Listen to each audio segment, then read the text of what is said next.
J'ai combattu auprès du Thier dans la Sierra Maestra, versé des larmes quand ils l'ont tué, fait de même pour Zapata. Sous le poids de 500 ans d'oppression, mes veines se sont ouvertes et parcouru une histoire populaire américaine aux côtés des fameux States.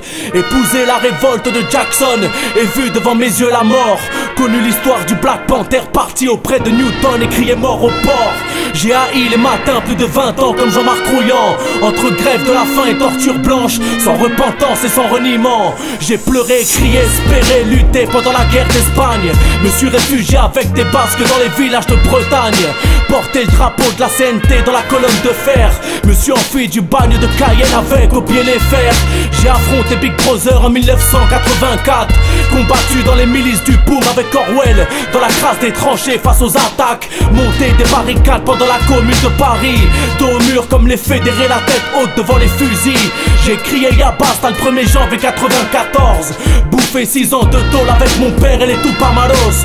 Pris d'assaut l'ambassade du Japon avec le MRTA. Levé la calache et le poing en hommage à Nestor Serpa. J'ai connu Bader, la RAF, les Brigades Rouges et les CCC. Gueuler vive la Palestine auprès des militants du FPLP.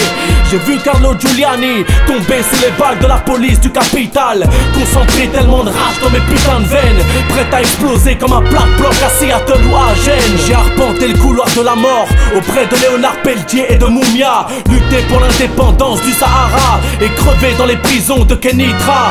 J'ai eu les mains tranchées comme Victor Jara et ma guitare s'est transformée en une calache contre les paras. En novembre 2005, je me suis révolté dans les cités de France, épaulé par une jeunesse en colère et méprisée depuis l'enfance. J'ai foutu le feu à ma cellule dans ce putain de centre de rétention. Soutenu la lutte et sans papier, manifesté contre les expulsions. Gardé la tête haute sous les sifflets des ouvriers français. Laissé peu de place à la consternation.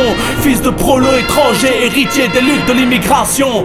J'ai côtoyé la misère dans les bidonvilles de Nanterre. Me suis noyé dans la Seine le 17 octobre 61 avec plus d'une centaine de mes frères.